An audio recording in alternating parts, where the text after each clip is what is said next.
Ahora en esta mesa nos vamos a enfocar en la importancia de la prevención y el diagnóstico precoz de la osteoporosis, una enfermedad, como bien sabéis, que afecta a millones de personas. Nos acompaña con nosotros ya el doctor Daniel Martínez Laguna. Él es médico especialista en medicina familiar y comunitaria y miembro del grupo de trabajo en osteoporosis de la CAMFIC.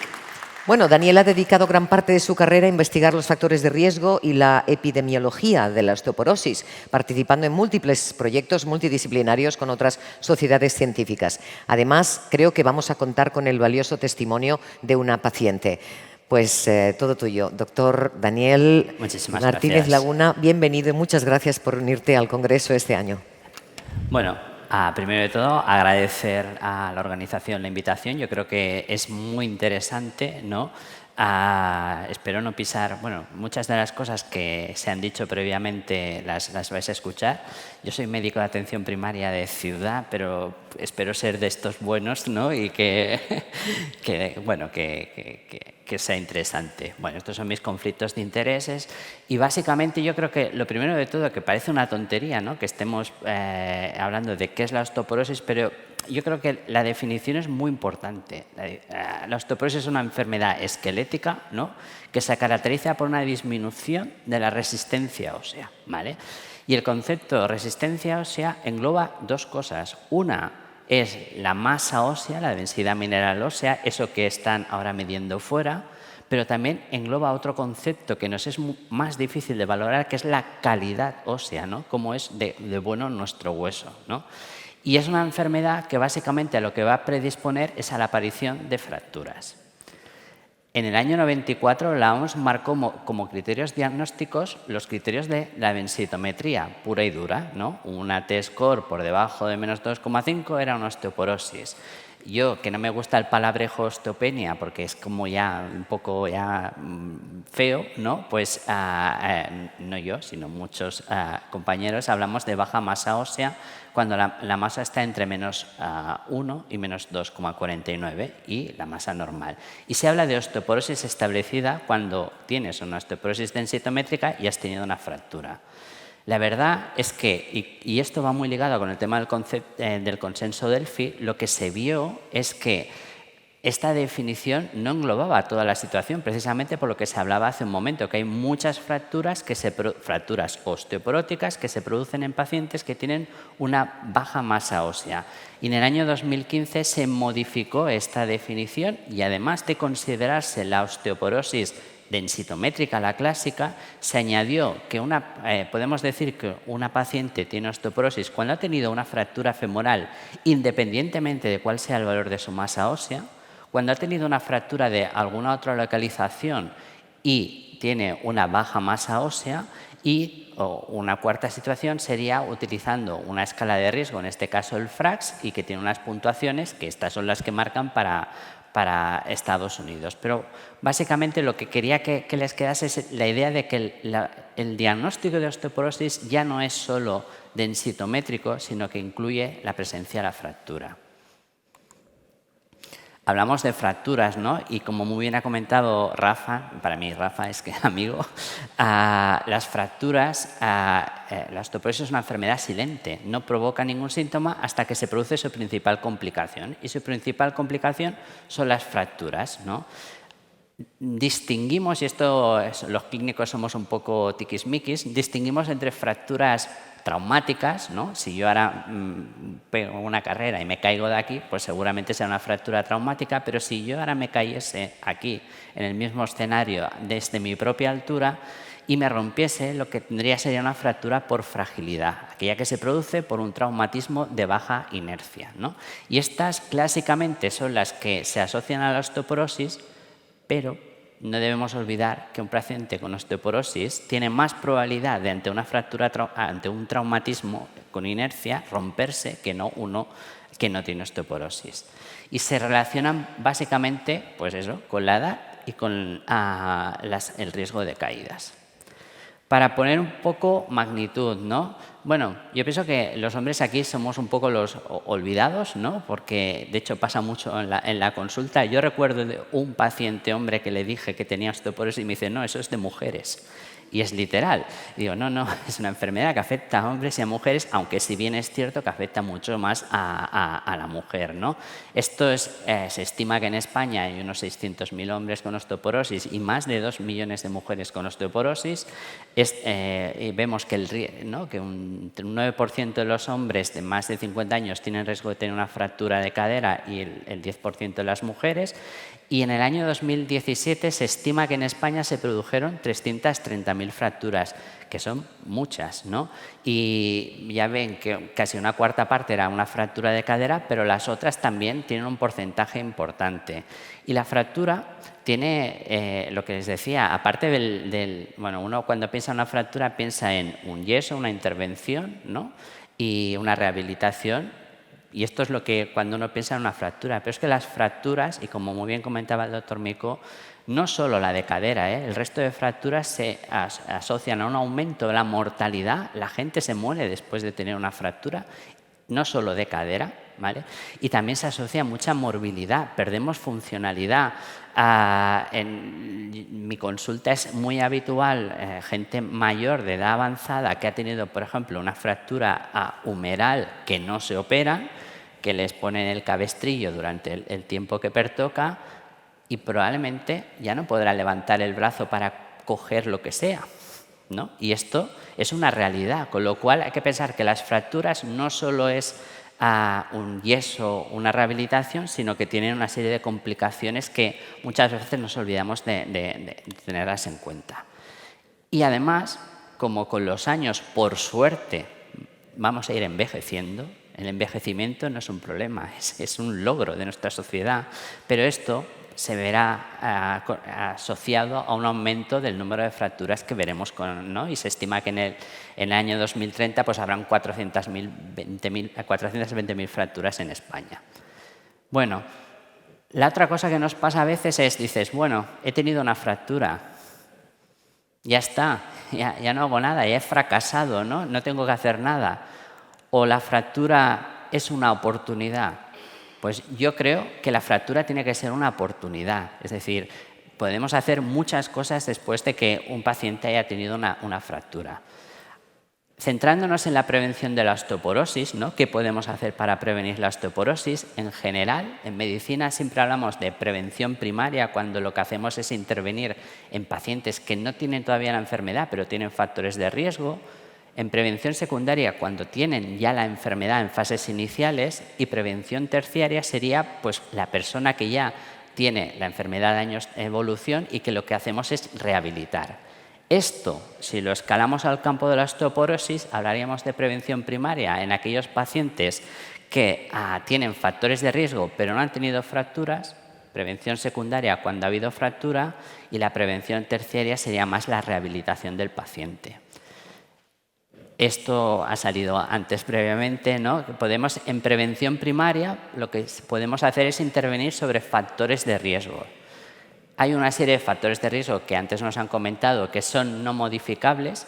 La edad a día de hoy sigue siendo no modificable a pesar de que de vez en cuando alguien se quita años, pero eso no modifica el riesgo, ¿no? Pero es cierto que se está investigando en la senescencia y probablemente de aquí a unos años podremos decir que la edad como factor de riesgo a lo mejor será un factor de riesgo modificable, quién lo sabe, pero a día de hoy no. El género, la raza, la historia familiar de fractura y la menopausia precoz. Esto no lo modificaremos, pero sí que podemos intervenir en peso, ¿no? Antes hablaban del bajo peso y aunque clásicamente se habla que la obesidad se asocia a artrosis, que es verdad, también es cierto que la obesidad se asocia a un mayor riesgo de algunas fracturas osteoporóticas, básicamente fracturas periféricas, la que os decía antes de la fractura humeral. Con lo cual, tampoco es bueno tener un paciente con obesidad pensando en la osteoporosis. El tema del tabaco, que yo creo que no voy a insistir más porque se ha hablado mucho. El tema del alcohol se recomienda, ¿no? Se recomienda. En este caso, sobre todo, no pasar de las 3 unidades básicas de alcohol al día. Dieta, el sedentarismo, fármacos y caídas. Perdón. En cuanto a la dieta, yo os diría que es importante que tengamos un aporte de proteínas adecuados, ¿vale? Se estima que unos 0,8 gramos por kilo de peso es lo que deberíamos aportar. También el calcio se recomienda entre 1.000 y 1.200 miligramos día. Perdón. Y la vitamina D entre 800 y 1.200 unidades. Exposición solar también es importante, el ejercicio físico y prevenir las caídas. Y sobre todo en cuanto a los fármacos debemos evitar aquellos que se asocian a un mayor riesgo de caídas. En cuanto a la dieta, yo os diría que ¿no? sabemos que el calcio es el principal componente de nuestros huesos, ¿no? Y con lo cual, seguramente, si queremos tener unos buenos huesos, tenemos que aportar calcio. Recordad que durante la infancia y la adolescencia es cuando vamos a adquirir nuestro pico de masa ósea. Este pico de masa ósea dependerá, el 80% viene marcado genéticamente, pero un 20% viene marcado por el aporte que hagamos de calcio, ¿vale? Con lo cual es importante ya desde pequeños conseguir un buen pico de masa ósea. Cuando ya somos adultos, lo que tenemos que hacer es aquello que hemos ganado, mantenerlo, no perderlo. Con lo cual aquí también tenemos que mantener esos 1.000, 1.200 miligramos de calcio día. La principal fuente del calcio, nos guste o no nos guste, son los lácteos, ¿vale? Hay otras fuentes, ¿no? Fuentes vegetales, las sardinas enlatadas, que es un buen aporte de calcio, incluso el tofu enriquecido. Es una manera de aportar calcio además. Nosotros habitualmente en la consulta, aquí abajo les he dejado anotado, hay una herramienta que es una página web en la cual tú puedes calcular en base a lo que comes, qué calcio estás tomando, ¿no? Y es algo que te ayuda. Pero nosotros, que somos muy prácticos, básicamente medimos unidades de raciones de calcio, ¿no? Si una persona toma 3 raciones de calcio al día, entendido como leche, quesos y yogures, pues quiere decir que más o menos vamos bien, ¿vale? Si no toma 3 raciones, probablemente con lo que toma del resto de alimentos no sea suficiente. En cuanto a la vitamina D, que es muy necesaria para la absorción del calcio y para el proceso de mineralización, lo que comentaban antes de que somos un país con sol, pero con una exposición que no es la adecuada, lo que se recomienda es que nos expongamos al sol durante 10-20 minutos al día. Las proteínas son importantes porque, por un lado, van a mantener la fuerza muscular, ¿no? Y la masa muscular, con lo cual es importante que nuestra dieta tenga un aporte adecuado de proteínas. Y también hay algunos micronutrientes, ¿no? Como la vitamina K, el magnesio, ¿no? Que antes comentaban, el zinc, que ayudan a todos estos procesos. En cuanto a la actividad física, lo que se habla de caminar 30 minutos al día durante por lo menos 5 días a la semana, esto debería ser lo mínimo y vital. Lo recomendable es hacer ejercicio cardiovascular, ¿no? El caminar, la marcha nórdica, el baile, ¿no? Muy importante el tema de la higiene postural y del equilibrio. ¿Por qué? Para prevenir las caídas. Y lo que debemos evitar son ejercicios de alto impacto, ¿vale? Porque no nos van bien. Les he dejado en nuestra sociedad científica, la CANFIC, tiene una serie de recomendaciones que son de acceso libre, y la International Osteoporosis Foundation también las tiene. Yo les recomiendo que si alguna vez tienen interés por el tema de la dieta, del ejercicio, que se las miren, porque están muy bien y son muy prácticas. Y hay una en particular que habla de los mitos y realidades de los lácteos, que también es muy interesante, ¿vale? De las caídas hace un momentito nos han hablado, y las cifras, por suerte, son las mismas, ¿no? De los porcentajes, con lo cual puedo respirar. Pero básicamente yo creo que de la caída con lo que nos tenemos que quedar es con 2 cosas. Que nos caemos y nos caemos mucho, que no valoramos el riesgo de caernos, es decir, muchas veces cuando en la consulta le preguntas a un paciente, ¿usted se cae?, le cuesta, porque asumimos que caernos es algo que nos tiene que pasar. y no nos tiene que pasar, ¿vale? Y luego también tenemos que tener en cuenta que hay factores de riesgos sobre los cuales podemos modificar, ¿no? Podemos, nosotros que vamos a los domicilios y vemos, yo cuando veo una alfombra digo fuera, porque las alfombras es el principal riesgo de caída. Al no tener una luz al lado de la mesita de noche y levantarse a oscuras a orinar por la noche es otro riesgo de caída. Y luego hay una serie de fármacos que, si es posible evitar, pues mucho mejor, porque lo que hacen es disminuir nuestra capacidad ante la inestabilidad y si nos inestabilizamos un poco, pues seguramente nos caeremos. Y aquí sí que la mujer tiene un mayor riesgo de caída, ¿vale? Con lo cual aquí también lo debemos de tener en consideración. Les he hablado mucho de prevención primaria, ¿no? Pacientes sin fractura, y en prevención secundaria la cosa es más fácil. Todo paciente que ha tenido una fractura sí o sí debería valorar su riesgo, se debería hacer una prueba para ver cómo está su masa ósea y seguramente la gran mayoría deberán recibir tratamiento para la osteoporosis, con lo cual yo creo que aquí no hace falta entrar. La otra parte que les quería comentar es el diagnóstico precoz de la osteoporosis, ¿no? ¿Cómo debemos hacerlo?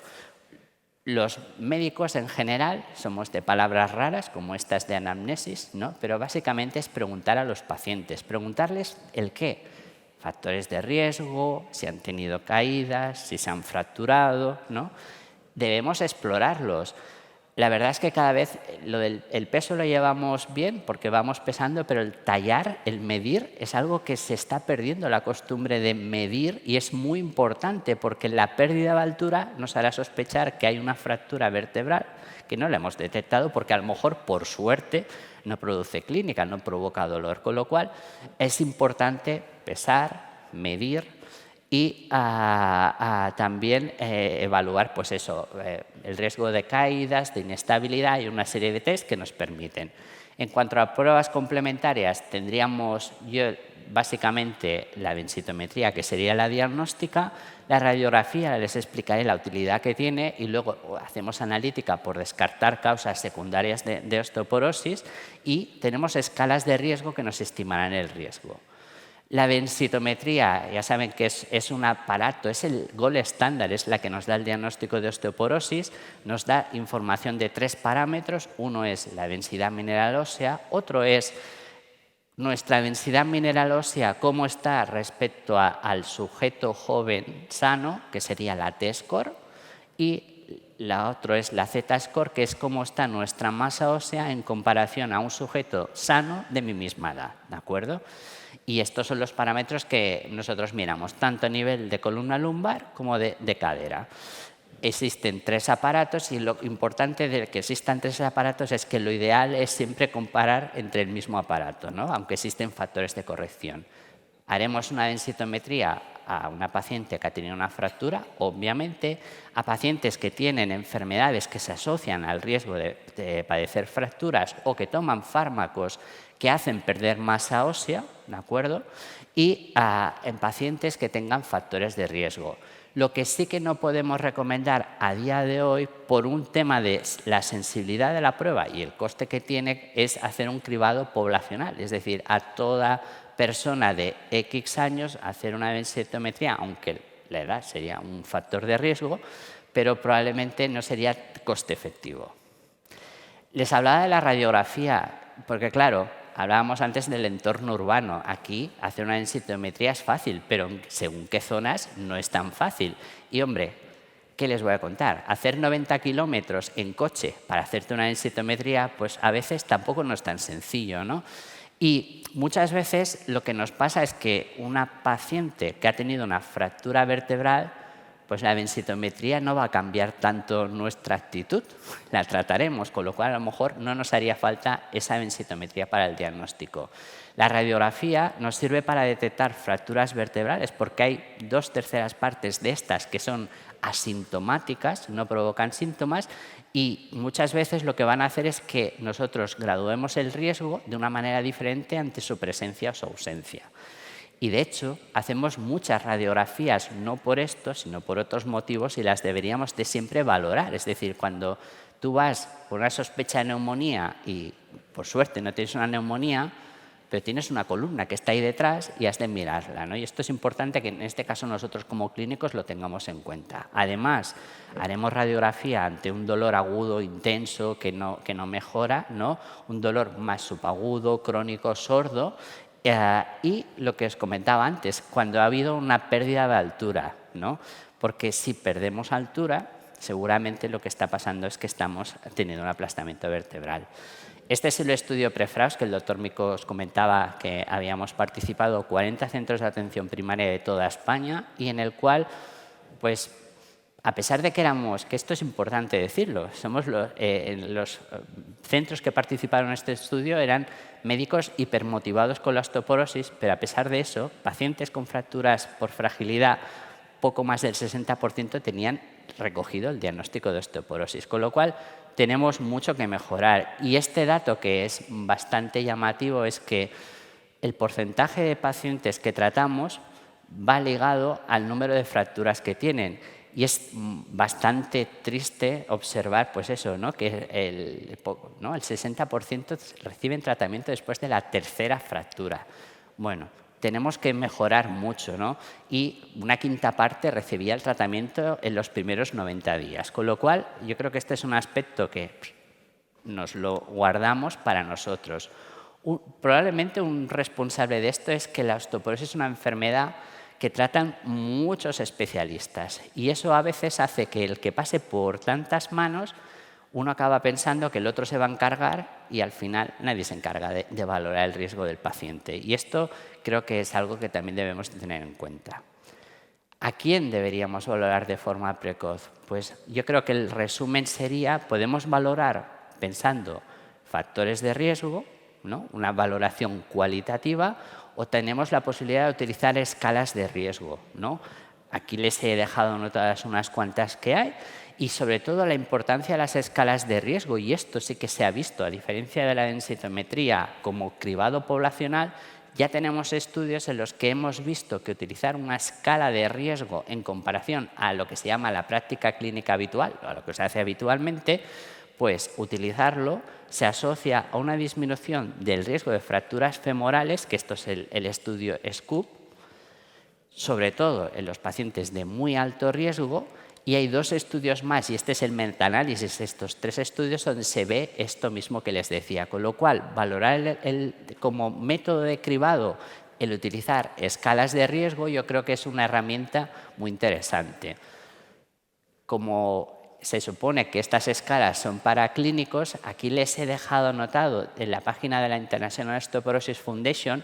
Esto es una calculadora sencilla destinada a pacientes, no a clínicos, y que nos permite valorar cuál sería nuestro riesgo de fractura.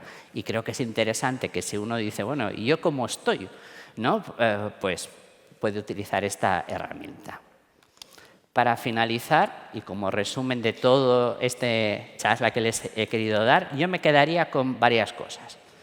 Osteoporosis y fractura por fragilidad son un problema importante y que además en los próximos años lo veremos más frecuentemente. Que debemos considerar e intervenir en aquellos factores de riesgo que son modificables, porque así vamos a modificar la evolución, la historia natural de la enfermedad. Que debemos ya intervenir desde la infancia, no esperarnos a más adelante para conseguir un pico de masa ósea adecuado y cuando seamos adultos mantenerlo, no perderlo, que esto es otra de las cosas que nos pasa. Que intervenir sobre el riesgo de caídas va a disminuir el riesgo de fracturas. La utilidad que les explicaba de las escalas de riesgo, que son útiles como herramienta probablemente de cribado poblacional, y que los pacientes con fractura, aquellos en prevención secundaria, estos, lo que les decía, sí o sí, deberían ser siempre valorados y tratados, ¿no? Nosotros siempre hacemos el mismo símil comparativo, pero es una realidad, que es que un paciente que ha tenido un infarto de miocardio salen todos con antiagregantes y con un hipolipemiante porque es lo que toca, pero esto no pasa ante un paciente que ha tenido una fractura. Y por último, lo que les comentaba, la utilidad que tiene la radiografía, que es una herramienta sencilla, accesible y que muchas veces nos ayuda en nuestro día. Bueno, pues yo creo que después de estos 7 mensajes clave, que me gustaría que se quedasen con ellos, ¿no? Me gustaría, para hacer más enriquecedor, ¿no?, la charla, seguramente mucho más enriquecedor, invitar en este caso a Sandra. Sandra, adelante, por favor.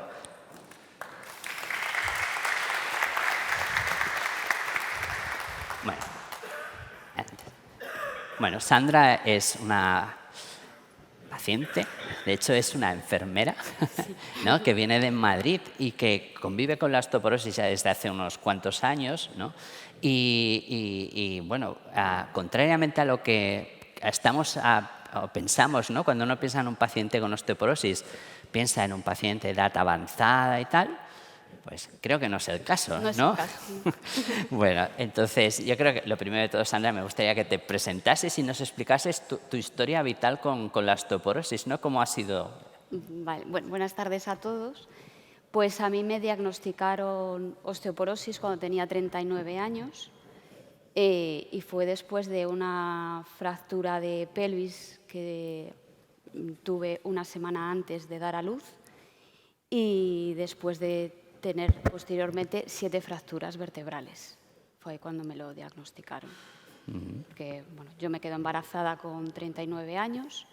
Tengo un embarazo totalmente normal, sin ningún tipo de complicaciones, pero una semana antes de dar a luz, pues empiezo con un dolor fuerte en la cadera, pero hasta que no doy a luz y me hacen una radiografía al día siguiente, pues no ven que lo que tengo es una fractura de pelvis. Bueno, pues ahí nadie me diagnosticó, me mandaron a casa y durante el proceso de recuperación de esta fractura, pues comencé con dolores fuertes de espalda y 3 meses después ya conseguí que me hicieran una resonancia y fue cuando se vieron que además tenía 7 fracturas vertebrales. Pues bueno, mi caso sí que es un poco atípico, pero soy ejemplo de que también la osteoporosis ocurre en gente joven por diferentes causas y que, bueno, pues que un diagnóstico precoz pues es primordial. Eso ¿no? te iba a preguntar. Entiendo un poco por lo que me explicabas que en tu caso el diagnóstico fue temprano. No. No fue temprano, porque si a mí cuando me detectan la primera fractura, que es la de pelvis, me hacen una valoración, valoran, bueno, pues todos los factores de riesgo para poder valorar, que para poder diagnosticar una osteoporosis, pues todo hubiese sido más sencillo y posiblemente hubiésemos evitado esas refracturas que tuve. Sí. Pero lo que pasa es que nadie pues se percató de que podía tener una osteoporosis por mi edad. O sea, yo salía fuera del protocolo de paciente con osteoporosis. Entonces, nadie... Sí, es una realidad, ¿no? De lo que hablábamos. Fijaos que siempre hablamos mucho de la edad, ¿no? Y parece como que no pudiera ser, pero no es. Pero ocurre y en ese momento si me hubiese diagnosticado, hubiesen hecho una valoración de factores de riesgo, pues para empezar, que no se ha hablado aquí, pero el embarazo es factor de riesgo, porque existe osteoporosis relacionada con el embarazo. Yo estaba en tratamiento con heparina por un problema de coagulación que tengo, que es osteopenizante, antecedentes familiares también tenía. Bueno, pues, Sí. De hecho, hablábamos mucho de los factores de riesgo, sobre todo los modificables. Yo creo que, hemos insistido en este tema y probablemente eso es muy, muy importante. En tu caso, a nivel de estos factores de riesgo modificables, ¿tú cuáles sigues? ¿Qué haces? ¿No? Es decir... Claro, ahora mismo, pues sigo una dieta rica en calcio, en vitamina D, proteica, no fumo, no tomo alcohol, hago ejercicio diario, tanto caminar, pero también lo combino con ejercicios de fuerza, de equilibrio, de estiramientos. Luego tengo muy presente la higiene postural. Para mí desde entonces, mi médico de atención primaria me lo dijo, tú la ergonomía te la tienes que grabar aquí. Entonces tengo mucho cuidado al agacharme, al levantarme, no cojo peso. Hice modificaciones en mi casa, porque tengo mucho miedo a las caídas y tengo mucho miedo a una nueva fractura. Sí que retiré alfombras. Coloqué puntos de luz en el pasillo, en mi habitación, con sensores de movimiento, para que cuando me levante por la noche, como tengo que levantarme a atender a mi hija, pues claro, tener esa seguridad de que no voy a tropezar con nada, por ejemplo, ¿no? Uso calzado cómodo, con suela antideslizante. Yo digo que en la osteoporosis es todo un suma y sigue. Entonces, todos esos pequeños hábitos que tú puedes ir modificando en tu día a día, pues van a mejorar tu calidad de vida y van a ayudar en tu recuperación. Y piensas, como decía yo, ¿no? Que la fractura no es un fracaso, sino que es una oportunidad, ¿no? Es una oportunidad. ¿Cómo crees que podemos mejorar esto, el tema de la prevención secundaria? Pues yo, como paciente, y además que sí que lo he vivido, cuando tú tienes una fractura, no vale solo con mandarte para casa con la pastillita y ya está, ¿no? Yo creo que hay que seguir y hay que hacer un seguimiento de esa persona, saber que... Y además de una manera multidisciplinar, ¿no? Su médico de atención primaria, su especialista, enfermería, pues todos pueden ir valorando y evaluando de que esa persona ha ido adquiriendo hábitos en cuanto a nutrición, en cuanto a ejercicio, vigilar que tiene una adherencia buena al tratamiento. Entonces, todo eso influye. Hay en muchos hospitales, bueno, en algunos, no sé si en muchos, pero sí que se están implantando las unidades de fracturas. Yo creo que ayudan mucho. Pero por desgracia no existen en todos los hospitales y no todos tenemos acceso. Yo no tengo acceso a una unidad de fracturas por la zona en la que vivo, ¿no? Entonces, yo creo que eso es... Porque ahí se trata de una manera multidisciplinar, coordinada y dirigida a la información, a la formación del paciente para... Sí. Probablemente es una cosa de las que tenemos que exigir a nuestras autoridades sanitarias. Sí, yo creo que ¿no? esa es una batalla pendiente, ¿no? Que luchar por ello. Y aparte de esto, ¿no? Yo creo que eso está muy bien, pero te presentaba como que participas en AECOSAR y ¿no? En la AFI. ¿Qué papel crees, o sea, a ti qué te ha aportado? Ya no hablo tanto de tu participación, sino en este caso como paciente. ¿O qué importancia deben de tener las sociedades de pacientes para un paciente, en este caso con osteoporosis? Pues mira, yo como paciente cuando te diagnostican la enfermedad y sales de la consulta te encuentras muy perdido, porque no sabes qué hacer. Sabes que te tienes que tomar un tratamiento que no se te puede olvidar, pero dices, ¿y qué más? ¿No? Y además necesitas ese apoyo emocional para poder gestionar todo lo que te está pasando, sobre todo cuando eres más joven también, ¿no? Porque afecta a muchas facetas de tu vida, ¿no?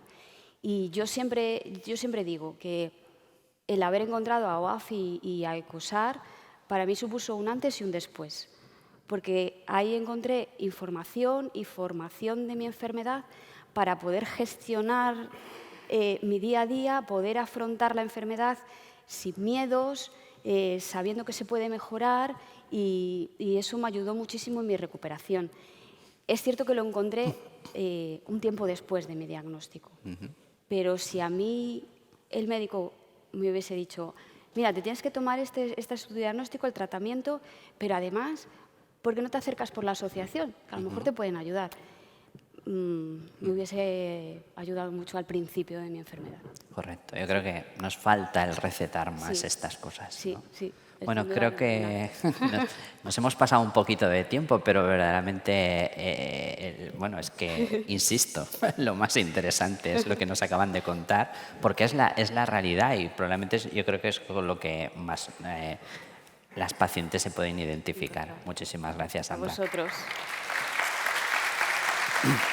Muchísimas gracias, doctor Daniel Martínez Laguna y Sandra Toril, muchas gracias por tu aportación súper valiosa, porque es mucho lo que podemos aprender a partir del testimonio de alguien que sufre una enfermedad así. De todas maneras, te vemos muy bien y la verdad es que comunicándola también es muy importante poder contar con personas como tú. Tenemos una pregunta, no vamos a dar mucho tiempo porque ya sabéis que llevamos bastante retraso, pero adelante, María Teresa. Gracias por la magnífica ponencia y resultados que ha dado. Sandra es un ejemplo. OAFI la llamamos. Por favor, Sandra, ¿puedes ir a Sevilla? Sí, puedo ir a Galicia. Y tiene una niña pequeñita, o sea que gracias, es un ejemplo. Pero ahora estoy con Lidia, que también es paciente nuestra, de aquí de OAFI. Como veis, es una persona súper joven. Los antecedentes que preguntamos siempre, no tiene su madre, su padre, no tiene nadie con osteoporosis. Ella se lo diagnosticaron a razón hace 7 u 8 años, que se le rompió una costilla. Y ya podéis ver que es súper joven. Siempre está un poco emocionada, ¿no? Y se la diagnosticaron por el tema de tiroides. A partir de entonces, pues fue cuando, claro, y está pues desamparada, en el sentido que también se cuida, va a congresos como estos, pero claro, es lo que decía usted, doctor, la típica persona joven, que no es la persona mayor que siempre conocemos con todos estos problemas de osteoporosis y artrosis, ¿no? Pero también es un ejemplo que también está aquí, que ya es mucho. No es aquello que me ha tocado y me quedo en casa. Sí, sí, es cierto. O sea, quizás cuando pensamos en la osteoporosis, lo más habitual es mujer, porque es mujer Sí. de edad avanzada y tal, pero luego existen una serie de enfermedades, ¿no? Que eran las que antes mencionaba así muy por encima a la hora de pedir una densitometría. Una es la enfermedad tiroidea, sobre todo cuando no está controlada, es decir, al inicio, cuando te la diagnostican, porque hace que pierdas masa ósea de forma muy rápida. Entonces, son situaciones que por suerte son infrecuentes, pero para la persona que lo sufre no es ninguna suerte, es una realidad. Entonces, al que le pasa y pasa, ¿no? Entonces, hay que tenerlo en consideración, ¿no? Y yo creo que aquí sí que muchas veces, pues seguramente el endocrino se centró mucho en su tiroides, pero se olvidó mucho de su masa ósea, y pasa en otras patologías, ¿no? Las enfermedades inflamatorias intestinales, la celiaquía. Entonces, que te centras mucho en su patología, pero no piensas en las complicaciones que tiene esta patología. Bien, Y es una gracias. realidad, sí, sí. Gracias. Gracias por acompañarnos, por venir hasta el Congreso. Te agradecemos tu asistencia además también y esperamos que puedas llevarte información valiosa que pueda ayudarte. Bueno, y lo dicho, muchísimas gracias a los dos por vuestra participación. Un aplauso para ellos. Muchas gracias.